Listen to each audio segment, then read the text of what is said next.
आज के इस क्लास में हम कक्षा 7 के विज्ञान से अध्याय 8 बतलाएंगे। इसका नाम है जलवायु और अनुकूलन।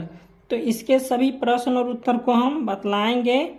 आप लोग वीडियो को शुरू से लेके अंत तक देखिए और चैनल पे नए तो चैनल को सब्सक्राइब कर दीजिए और घंटी बजा दीजिए। तो चलिए अब हम प्रश्न की ओर बढ़ते हैं।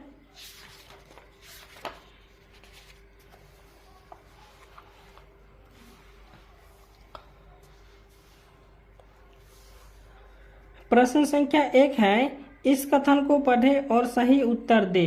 तो 1 का 1 में लिखा है, इनमें से कौन मौसम के घटक नहीं है। तो इनमें से कौन मौसम के घटक नहीं, ये जो है सो मौसम के घटक है। पवन, तापमान, आर्द्रता, ये तीनों हैं मौसम के घटक।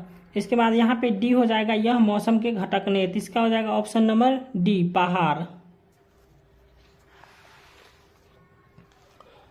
उसके बाद दूसरा प्रश्न है, उष्णकटिबंधीय क्षेत्र में पाए जाने वाले जंतु हैं। तो उष्णकटिबंधीय क्षेत्र में पाए जाने वाले जंतु हैं, इसका आप कमेंट कीजिएगा। उसके बाद 3 में है, ध्रुवीय क्षेत्र में पाए जाने वाले जंतु हैं। तो ये हो जाएगा ऑप्शन नंबर डी हो जाएगा, कस्तूरी मृग। उसके बाद 4 में है, वैसे जंतु जिनके शरीर पर बालों, कोष्ठ में हो जाएगा फर, की 2 मोटी परतें होती हैं, वे पाए जाते हैं। तो वे पाए जाते हैं ध्रुवीय क्षेत्र में। इसका हो जाएगा ऑप्शन नंबर सी। उसके बाद दूसरा प्रश्न है, रिक्त स्थानों की पूर्ति कीजिए। तो 2 का 1 में है, दीर्घ अवधि के मौसम का जो औसत जलवायु कहलाता है।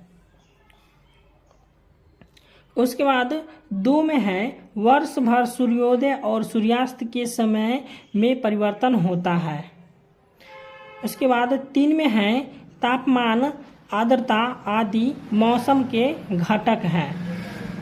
इसके बाद क्या है आपका कि लघु उत्तरीय प्रश्न है। ठीक है, चलिए यहाँ पे 3 और 4 को बतला देते हैं हम। तो तीसरा प्रश्न है, उष्णकटिबंधीय वर्षा वनों में रहने वाले हाथी किस प्रकार अनुकूलित हैं। तो इसका उत्तर हम लिखेंगे कि हाथी प्रमुख रूप से घास खाता है और उनके विशाल आकार और लंबी सूंड के कारण यह वृक्षों की बड़ी ऊंचाई से टहनियाँ और पत्ते तोड़कर खा सकते हैं। हाथी जो होते हैं वह क्या करते हैं, घास खाते हैं और वह विशाल आकार के होते हैं और उसकी लंबी सूंड होती है और वह वृक्षों की ऊंचाई पर क्या करते हैं, टहनियों और पत्तों को तोड़कर खाते हैं। और उनकी सूंड घास काटने और पत्ते तोड़कर मुंह में डालने के काम के लिए अनुकूलित है। ठीक है, अनुकूलित को इंग्लिश में कहते हैं एडेप्टेड। और हाथी के कान बड़े होते हैं। ठीक है, हाथी के कान जो होता है वह बड़े होते हैं और हाथी के कान की त्वचा पतली होती है और वह अपने कान हिलाता रहता है।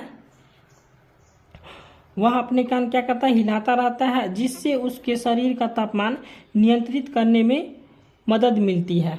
यह हो जाएगा इसका। अब प्रश्न संख्या 4 को देख लेते हैं।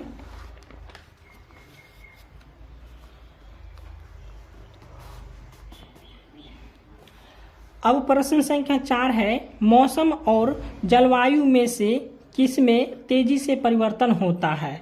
तो इसका उत्तर हम लिखेंगे, मौसम और जलवायु में से मौसम में तेजी से परिवर्तन होता है। जैसे सुबह के टाइम में देखिएगा तापमान कम रहता है और फिर वही 12 बजे के बाद तापमान जो है बढ़ जाता है, फिर शाम के टाइम में जो है तो उसका जो है तापमान घट जाता है। तो ये हो गया मौसम। ठीक है, तो इसी मौसम में परिवर्तन होता रहता है। ठीक है, तो मौसम में परिवर्तन अल्प समय में ही हो जाता है और जलवायु में परिवर्तन एक लंबे समय के दौरान होता है। ठीक है, तो ये क्वेश्चन समझ गए होंगे। तो वीडियो अच्छा लगा तो वीडियो को लाइक कर दीजिएगा और चैनल को सब्सक्राइब कर दीजिएगा।